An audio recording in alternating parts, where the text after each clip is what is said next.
Diploma প্রকৌশলীরা চাকরি সংক্রান্ত মোট 4 দফা দাবিতে সড়ক অবরোধ করে প্রতিবাদ করেছে। বুধবার সকাল 11:30 থেকে 2:30 পর্যন্ত পলিটেকনিক শিক্ষার্থীরা সড়ক অবরোধ করে রাখে। স্নাতক প্রকৌশলীদের সাথে ডিপ্লোমা প্রকৌশলীদের চাকরিগত দ্বন্দ্বে সুরাহা চায় আন্দোলনকারীরা। আর দাবি না মানা হলে প্রতিদিন এমন সড়ক অবরোধের কর্মসূচি চালিয়ে যাবার ঘোষণাও আন্দোলনকারীদের। অবরোধের জেরে পুরো রাজধানীতে যানজট ছড়িয়ে পড়ে, ভোগান্তিতে পড়েন যাত্রীরা। আরও জানাচ্ছেন মাহিলা ইসলাম।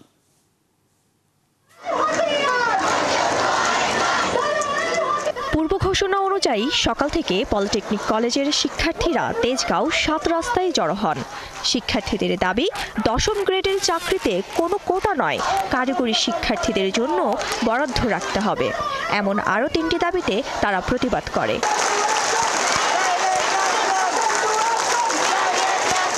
বেলা 11:30টার দিকে 7 রাস্তা মোড় অবরোধ করে শিক্ষার্থীরা।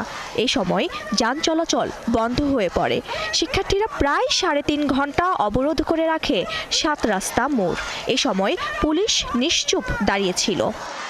সপ্তমে যাচ্ছে, অষ্টমে, ষষ্ঠতে এক্সিকিউটিভ ইঞ্জিনিয়ার, চিফ ইঞ্জিনিয়ার পর্যন্ত ওনারা চলে যাচ্ছে। ওনারা কিন্তু কোনো পরীক্ষা দিতেছে না, ওনারা কিন্তু 100% প্রমোশন পাচ্ছে। ঠিক আছে, এটা ওনাদের যোগ্যতা। আর আমরা যদি প্রমোশন পাই, এটা আমাদের কোটা। এটা কি বৈষম্য নয়? আমরা আজকের এই কমিটিকে অবাঞ্ছিত ঘোষণা করছি এবং আমাদের যদি এই 4 দফা দাবি বাস্তবায়িত না হয়, তাহলে আমরা এ থেকে আরো কঠোর আন্দোলনে যেতে বাধ্য হব। বিএসসি ইঞ্জিনিয়াররা আমাদের হত্যার হুমকি দিচ্ছে, তাদের প্রতিবাদ স্বরূপ এবং তাদের দৃষ্টান্তমূলক শাস্তি যেন কার্যকর করা হয় খুব দ্রুত, তারই দাবি জানাচ্ছি আমরা। শিক্ষার্থীরা বলছেন, নতুন বাংলাদেশ বৈষম্যমূলক বিধান করা যাবে না। তারা জানান, কারিগরি শিক্ষাকে যুগের সাথে মিলিয়ে উন্নতি করতে হবে। নতুন করে কর্মসূচি ঘোষণা করে শিক্ষার্থীরা। তারা বলছে, দাবি আদায় না হওয়া পর্যন্ত প্রতিদিন সড়ক অবরোধ কর্মসূচি চলবে। যদি ষড়যন্ত্রমূলকভাবে 1%ও এমনকি 1 বিন্দু পরিমাণ আমাদেরকে ছাড় দেওয়ার চেষ্টা করা হয়, তাহলে আমরা ডিপ্লোমা ইঞ্জিনিয়াররা সারা বাংলাদেশে কঠোর থেকে কঠোর আন্দোলনে যাব এবং প্রয়োজনে অসহযোগ আন্দোলনের ডাক দিব। পুলিশ বলছে, তাদের অনুরোধে 3.5 ঘন্টা পর শিক্ষার্থীরা সড়ক ছেড়ে যায়। রাজপথ ছেড়ে দিয়েছে। এরপরে আমাদের ট্রাফিক পুলিশের সহায়তায় আমাদের এখানে আরও ফোর্স রয়েছে। আমরা সবাই মিলে আমরা এই যে যানজট ছিল, এই যানজটটি নিরসন করার চেষ্টা করেছি, যান চলাচল স্বাভাবিক করেছি। দুপুর 2:30টার দিকে শিক্ষার্থীরা অবরোধ তুলে নেয়। এরপর যান চলাচল শুরু হয়। তবে নগর জুড়ে এর প্রভাবে ব্যাপক যানজট দেখা গেছে। মাহিলা ইসলাম, 71, ঢাকা। একটু পেছনের কথা জানিয়ে রাখি দর্শক, গতকাল বুয়েট ক্যাফেটেরিয়া প্রাঙ্গণে এক সংবাদ সম্মেলন করেছিলেন বুয়েট শিক্ষার্থীরা এবং সেখানে তারা আবারও সে পুরনো দাবিগুলো জানিয়ে দিয়েছিল যে বিএসসি ইঞ্জিনিয়ারিং ডিগ্রি ছাড়া কেউ প্রকৌশলী পদেও ব্যবহার করতে পারবেন না। 9ম গ্রেডে সহকারী প্রকৌশলী পদে নিয়োগের ক্ষেত্রে শুধু ন্যূনতম বিএসসি ইঞ্জিনিয়ারিং ডিগ্রিধারীদেরই কেবল নিয়োগ দিতে হবে। ওদিকে 10ম গ্রেডে যে উপসহকারী প্রকৌশলী পদ নিয়ে নিয়োগ হয়, সেই নিয়োগের ক্ষেত্রে ন্যূনতম এই ডিপ্লোমা ইঞ্জিনিয়ারদের এবং একই ডিসিপ্লিনে উচ্চতর ডিগ্রিধারীদের বিএসসি গ্র্যাজুয়েটদের জন্য একটি নিয়োগ পরীক্ষার সুযোগ রাখতে বলা হয়েছে এবং এরকম কিছু দাবি রয়েছে। ওদিকে একটু আগে আপনার প্রতিবেদনে দেখলেন যে কারিগরি শিক্ষা ব্যবস্থা ধ্বংস এবং প্রকৌশল কর্মক্ষেত্র কুক্ষিগত করার একটা অভিযোগ, প্রতিবাদ কর্মসূচি তারা পালন করেছে কারিগরি শিক্ষার্থীরা। আমরা আলাপে যেতে চাই। আমাদের সঙ্গে এই মুহূর্তে আছেন বাংলাদেশ কারিগরি ছাত্র আন্দোলনের প্রধান কার্যনির্বাহী সদস্য জুবায়ের পাটোয়ারি এবং থাকবেন প্রকৌশলী অধিকার যে আন্দোলন, সে আন্দোলনের সাধারণ সম্পাদক সাকিবুল হক লিপু এবং কারিগরি শিক্ষা বিশেষজ্ঞ ও আইডিবি রিসার্চ ইনস্টিটিউটের চেয়ারম্যান অধ্যাপক সৈয়দ আব্দুল আজিজ। আপনাদের সবাইকে স্বাগত জানাচ্ছি এবং আলাপটা শুরু করতে চাই সাকিবুল হক লিপু আপনাকে দিয়ে। বুয়েটের শিক্ষার্থীরা যারা আসলে বিএসসি ইঞ্জিনিয়ারিং করছেন, চুয়েট, কুয়েট, রুয়েট এরকম প্রকৌশল বিশ্ববিদ্যালয় থেকে যারা আসলে সরকারি কিংবা বেসরকারি সেখান থেকে বিএসসি ইঞ্জিনিয়ারিং যারা শেষ করছে এবং শেষ করে যারা কর্মক্ষেত্রে আসছেন, নিঃসন্দেহে তাদের উপর আমরা ভরসা করতেই পারি, কারণ 4 বছর ধরে তারা পড়াশোনা করে নানা সেশন ল্যাব পার করে এসে একেবারে মাঠে নামছে। কাজেই তাদের মেধা নিয়ে কোনো প্রশ্ন নেই। কিন্তু একটা বৈষম্যের যে অভিযোগটা করা হলো ডিপ্লোমা ইঞ্জিনিয়ার এবং বিএসসি ইঞ্জিনিয়ারের মাঝখানে, এই বৈষম্যের গল্পটা যদি পুরাতন হয়ে থাকে তাহলে এখন কেন আমরা আলাপে বারবার দেখছি? মানে শেষ 15টা বছর আমরা একটা সময় পার করে এসেছি, ওই সময় আমরা কখনো এটা নিয়ে এত বড় পরিসরে কথা বলতে দেখিনি, মাঠে নামতে দেখিনি। এখন আমরা দেখতে পাচ্ছি এটা বেশ বড় আকার ধারণ করেছে। প্রেক্ষাপটটা একটু বর্ণনা করবেন ছোট করে, যে কেন আসলে এখন এই দাবিটা এত বড় করে আসছে? জি, শুরুতেই আমি সকলকে ধন্যবাদ জানাচ্ছি, বিশেষ করে ৭১ টিভি এবং এখানে যারা অন্যান্য যেসব যারা অংশগ্রহণ করতেছেন তাদের সকলকে আমি আমার শ্রদ্ধা এবং ভালোবাসা জানাচ্ছি এবং সবাইকে জানাচ্ছি সালাম, আসসালামু আলাইকুম। যে আপনি খুব একটা সুন্দর কথা বলেছেন যে এখনই কেন, যেটা বিগত 15 বছর ফ্যাসিস্ট আমলে ইচ্ছা করলে হতে পারতো, কিন্তু এখনই কেন হচ্ছে। অ্যাকচুয়ালি প্রত্যেকটা জিনিসই ধরেন একটা আমরা দেখেছি যে এই সরকার গত ফ্যাসিবাদী স্বৈরাচার আমলে দেখা যাচ্ছে যে অনেক নৈতিক বা অনৈতিক দাবিগুলো ওরা মেনে নেয়নি, হাসিনা সরকার তারা মেনে নেয়নি। ইভেন কোটার জন্য, নিরাপদ সড়ক আন্দোলনের জন্য আমাদের ভাইদেরকে রক্তাক্ত হতে হয়েছে। এবং এর থেকে ছোট ছোট বিষয়েও দেখা গেছে যে যখন একটা বিষয় নিয়ে যখন তাদের কাছে যখন অ্যাপ্রোচ করা হয়েছে তারা এটা মানে নাই, বরং এটা আমাদের সরাসরি ভাবে তাদের ছাত্র সংগঠন থেকে শুরু করে প্রত্যেকটা সংগঠনকে লেলিয়ে দিয়েছে। এবং আন্দোলনের যারা ফ্রন্ট লাইনার ছিল সেখানে পুলিশ বাহিনী সরাসরি ভাবে ন্যাক্কারজনকভাবে হামলা করে, এগুলো আমরা দেখেছি। এবং ওইখানে কোনো প্রকার গণতান্ত্রিক আন্দোলন করার কোনো প্রকার কোনো স্বাধীনতা ছিল না। কিন্তু আমরা যখন 24শে জুলাই গণ অভ্যুত্থান যখন আমরা সকলে মিলে ছাত্র জনতা মিলে যখন আমরা এটা পেলাম, এরপর আমরা দেখেছি যে আমাদের রক্তের উপর দাঁড়িয়ে এক গণ অভ্যুত্থানের সরকার আসছেন, আমরা সবাই ওনাকে মেনে নিলাম, ডক্টর ইউনূস স্যারকে, এবং ওনার নেতৃত্বে যে সরকার আমরা সবাই ওনাকে মেনে নিলাম। পরবর্তীতে আমরা দেখেছি যে ওনারা বিভিন্ন জিনিসের জন্য দেশটা যে ফ্যাসিস্ট হাসিনা সরকার পুরোপুরি ধ্বংস করে দিয়েছিল, প্রত্যেকটা জিনিসে তখন উনি সংস্কার কমিশন গঠন করলেন প্রত্যেকটা সেক্টরে, ইভেন স্বাস্থ্য খাতেও কিন্তু করেছে। এটা শুধুমাত্র এরকম নয় যে এটা শুধুমাত্র প্রকৌশল খাতের জন্য আমরা দাবি তুলছি, তো এটা উনি প্রত্যেকটা সেক্টরে উনি সংস্কার কমিশন গঠন করেছে, কারণ ফ্যাসিস্ট হাসিনা সরকার প্রত্যেকটা জিনিসকে একদম ধ্বংস করে দিয়েছে। ইভেন আমি যদি এখান থেকে একটু শর্ট করে যদি বলি, 2013 সালে একটা মেসিভ লেভেলের আন্দোলন করে পলিটেকনিক শিক্ষার্থীরা, তখন সারা দেশে তারা বোমাবাজি করেছিল, তারা সন্ত্রাসী কার্যক্রম করেছিল, তারা পুলিশ হত্যাও করেছিল, এবং সারা দেশে ভয়াবহ রকমের তারা ভাঙচুর করেছে, যানবাহন ভাঙচুর করেছে, এবং সড়ক অবরোধ থেকে মানে যেটা তারা আজকেও করেছে, তারা জনভোগান্তি এবং সাধারণ জনগণকে জিম্মি করে মাসের পর মাস তারা আন্দোলন করেছিল। এতে ওই ফ্যাসিস্ট আমলেই তারা এবং তাদের ইন্টারনেটে বিভিন্ন যোগাযোগের মাধ্যমে, লবিং এর মাধ্যমে তারা বিভিন্ন অনৈতিক সুবিধা তারা নিয়েছিল। কিন্তু আমরা যারা ইঞ্জিনিয়ার ছিলাম, আমরা ওই সময় বিভিন্ন কারণে হয়তো ইউনাইটেড হতে পারিনি এবং কথা আমাদের ভয়েস গুলো রেজ করতে পারিনি। তো পরবর্তীতে যখন আমাদের এই ডক্টর মোহাম্মদ ইউনূস স্যার আসলেন, পরবর্তীতে আমরা যখন আশ্বস্ত হলাম এবং আমরা বিভিন্নভাবে আশান্বিত হলাম যে এই সরকারের আমলে আমাদের দাবিগুলো যদি আমরা সুন্দরভাবে অ্যাপ্রোচ করতে পারি তাহলে আমাদের দাবিগুলো মেনে নেওয়া হবে। এবং আমরা শুরু থেকে, আপনারা হয়তো জেনে থাকবেন, আমাদের আন্দোলনটা আমরা শুরু করেছি মার্চ মাস থেকে। বিগত প্রায় 6 মাস যাবত আমাদের আন্দোলনটি চলতেছে এবং অত্যন্ত নন ভায়োলেন্ট উপায়ে আমরা প্রত্যেকটা জায়গায় আমরা রিচ করেছি, আমরা মন্ত্রণালয়ে চিঠি দিয়েছি, আমরা এখন পর্যন্ত 69টা স্মারকলিপি দিয়েছি। কিন্তু আমাদের হতাশার বিষয় যেটা, এবং আফসোসও করতে হয়, যে সরকার এটা নিয়ে আমরা যতক্ষণ পর্যন্ত নন ভায়োলেন্ট উপায়ে এগিয়েছিলাম, সরকার এটা নিয়ে কোনো প্রকার মানে নাড়াচাড়া করেনি। পরবর্তীতে যখন আমাদের এক ভাইয়ের উপরে হত্যা হুমকি দেওয়া হয় ডিপ্লোমারা, তারা সন্ত্রাসী কার্যক্রমের জন্য আমার নেতৃত্বে, তখন আমরা দেখেছি যে আসলে আমাদের পিঠ পুরোপুরি ভাবে দেয়ালে ঠেকে গেছে। এখন আমরা যদি ভয়েস রেজ না করি তাহলে আমাদেরকে পুরোপুরি ভাবে আমাদের হতে পারে আমাদের প্রতিষ্ঠানগুলোতে আমাদেরকে খুন করে মেরে ফেলবে এবং এটা নিয়ে কোনো আওয়াজ করা যাবে না। আচ্ছা, এখানে যদি আপনাকে একটু থামাই সাকিবুল হক, সেটা হচ্ছে যে এটা খুবই দুঃখজনক একটা ব্যাপার হবে যে আপনারা যারা শিক্ষার্থীরা যারা পরবর্তীতে কর্মক্ষেত্রে এসে দেশে একটা গুরুত্বপূর্ণ ভূমিকা রাখবেন, তারা যখন মুখোমুখি অবস্থানে থাকেন এবং অভ্যুত্থানে যখন সবাই আপনারা পার্টিসিপেট করেছেন, তখন মুখোমুখি অবস্থাটা আসলে কখনোই কাম্য নয়।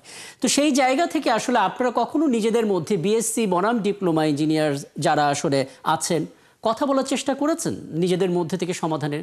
এখানে সরাসরি রাষ্ট্রকে না জড়িয়ে আপনারা নিজেরা বসে চেষ্টা করেছিলেন? জি, এখানে আসলে আমাদের জিনিসটা তো তাদের সাথে নয়। অ্যাকচুয়ালি আমরা যে বৈষম্যের শিকার হচ্ছিলাম এটা ইন্টারনালি বিভিন্ন বিষয়ে।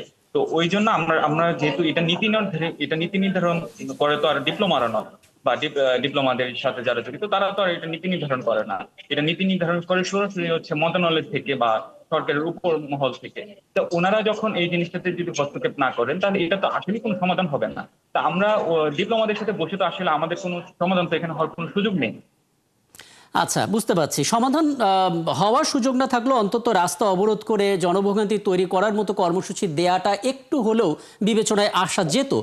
আমি একটু কথা বলতে চাই এক্ষেত্রে অধ্যাপক সৈয়দ আব্দুল আজিজ, আপনাকে একটু যুক্ত করতে চাই। প্রথমত হচ্ছে এরকম পরিস্থিতি নিশ্চয়ই আপনি অন্তত শিক্ষক হিসেবে কখনোই কাম্য করেননি। এবং সবচাইতে বড় কথা হচ্ছে যে আমাদের তো প্রচুর প্রকৌশলী দরকার, কারণ দেশে আসলে কর্মক্ষেত্র যেমন প্রয়োজন তেমনি সেবারও প্রয়োজন। এখন যদি শুধুমাত্র এরকম ডিপ্লোমা এবং বিএসসি ইঞ্জিনিয়ার যারা আছেন তাদের মধ্যে এরকম একটা গ্যাপ তৈরি হয়, আমাদের তো এক ধরনের বড় ধরনের অস্থিরতা তৈরি হতে পারে। মানে সমাধানটা আপনার জায়গা থেকে কি হওয়া উচিত বলে মনে করেন? জি,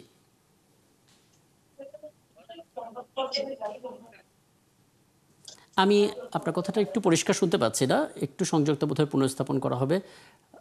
আপনি যদি একটু হেডফোনটা কি খুলে নিতে পারেন তাহলে বোধহয় মানে স্বাভাবিক আওয়াজ দিয়ে যদি শোনা যেত। জি, এখন কি আমাকে শোনা যাচ্ছে? আসসালামু আলাইকুম। হ্যাঁ, ডিভাইস থেকে হেডফোনটা জ্যাক খুলে ফেলতে হবে। জি, জি জি। এখন কি আমাকে শুনতে পাওয়া যাচ্ছে?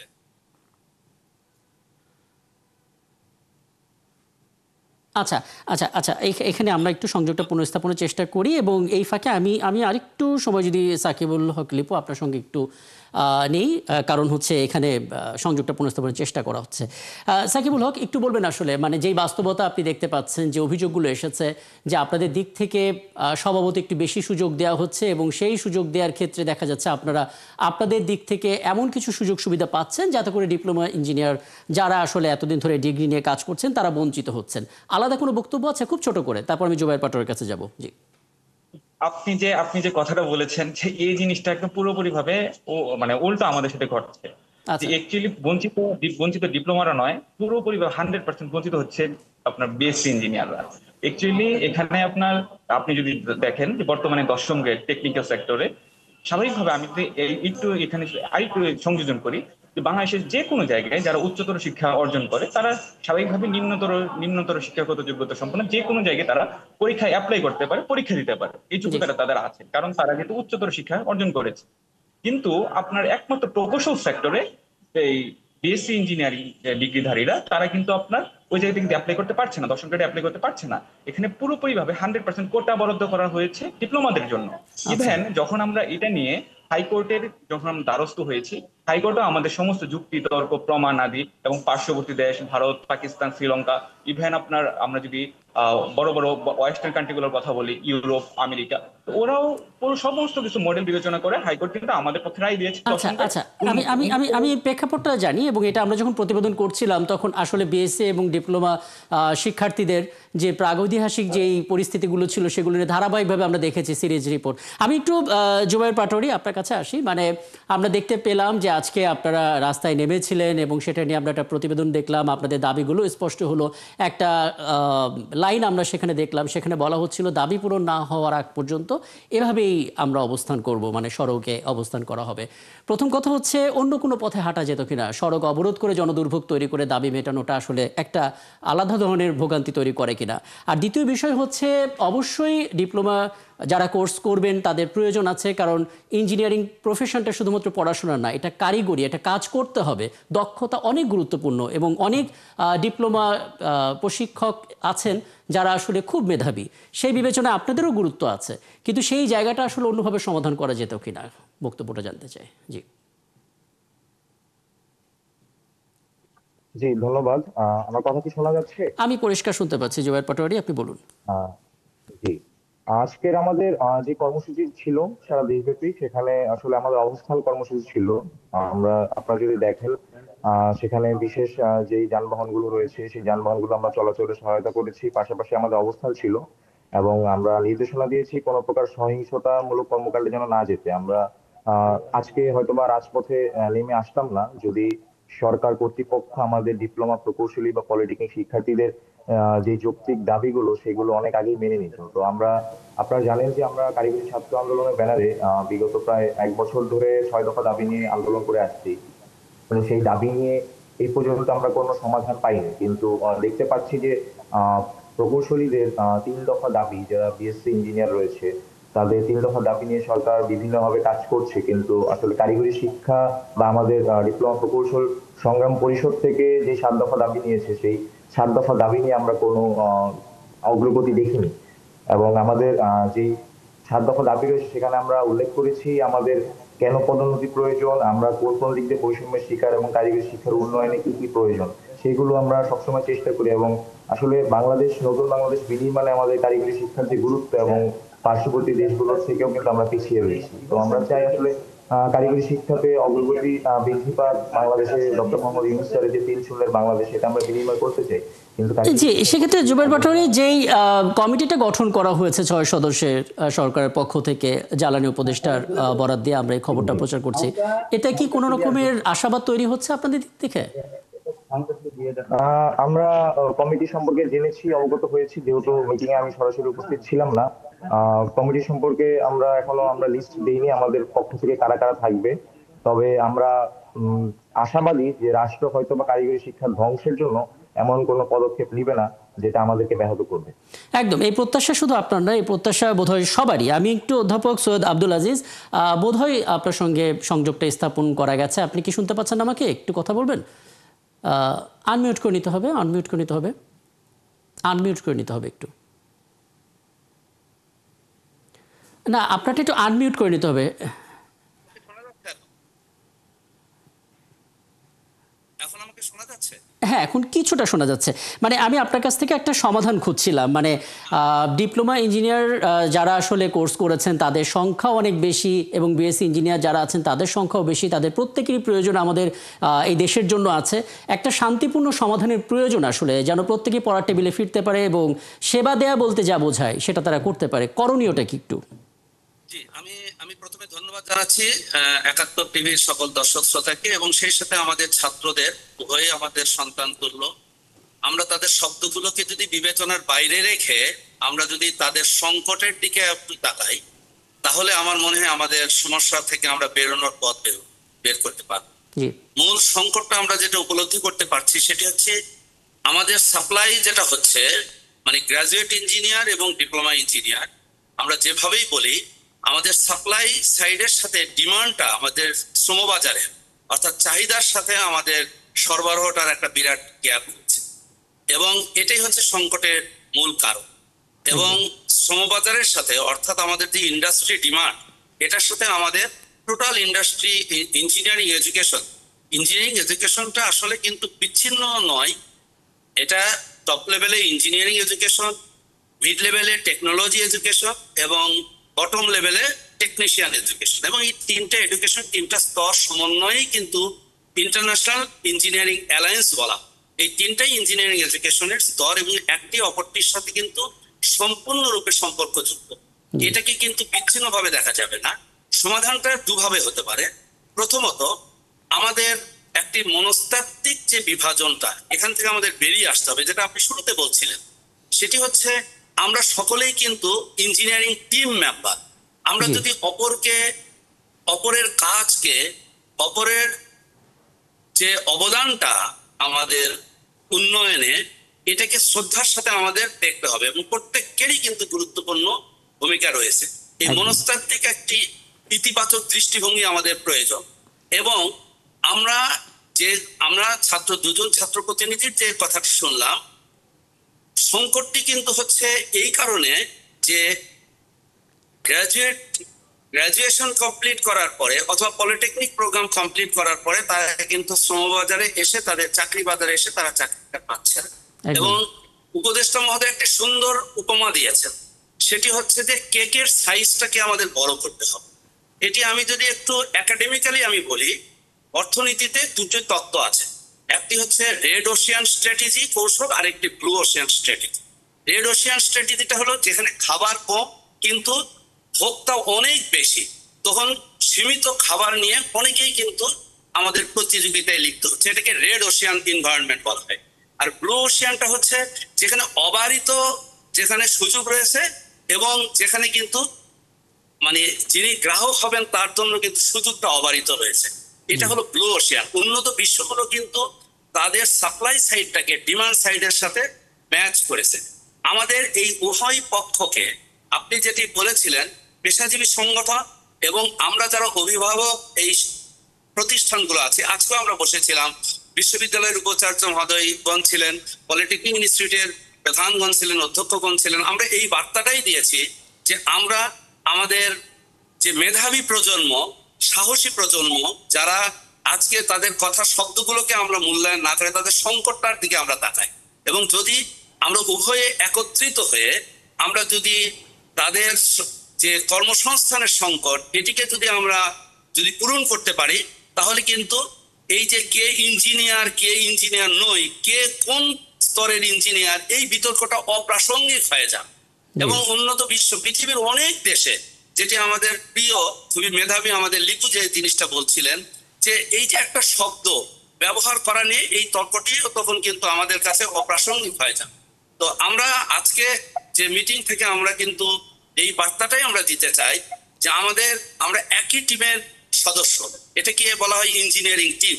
এই টিমে এবং সত্যিকার অর্থে আমি যেহেতু কারিগরি শিক্ষা নিয়ে কাজ করি, আমি আমাদের প্রিয় আমাদের শিক্ষার্থী লিপুর দৃষ্টি আকর্ষণ করে বলছি, এই কারিগরি শিক্ষাটা কিন্তু তৈরি হয়েছে আমাদের কুয়েটের হাত ধরে, যেটা অতীতে নাম ছিল আহসানুল্লাহ ইঞ্জিনিয়ারিং কলেজ, যেটার আরো আগে নাম ছিল আহসানুল্লাহ স্কুল অফ ইঞ্জিনিয়ারিং। তারও আগে 1876 সালে প্রথম ঢাকা সার্ভে ইনস্টিটিউট হয়েছিল, 2 বছরের।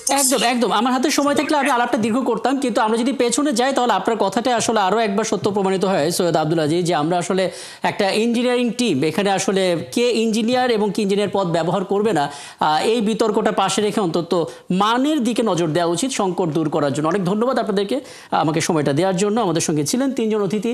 আমরা কথা বলছিলাম এই বাংলাদেশ কারিগরি ছাত্র আন্দোলনের প্রধান কার্যনির্বাহী সদস্য জুবায়ের পাটোয়ারির সঙ্গে, এবং প্রকৌশল অধিকার আন্দোলনের সাধারণ সম্পাদক সাকিবুল হক লিপু ছিলেন, এবং ছিলেন কারিগরি শিক্ষা বিশেষজ্ঞ অধ্যাপক সৈয়দ আব্দুল আজিজ এবং বিএসসি বনাম। আমরা দেখতে পাচ্ছি কারিগরি শিক্ষার্থীদের যে পাল্টে কর্মসূচি চলছে, সমাধানটা কোথায় সেটা আসলে খোঁজার চেষ্টা করছিলাম। দর্শক, এই ছিল আজকের সংবাদযোগে। আগামীকাল ঠিক রাত 10টায় আবারও দেখা হবে নতুন কোনো বিষয় এবং তার বিশ্লেষণ নিয়ে। থাকুন 71-এর সাথে।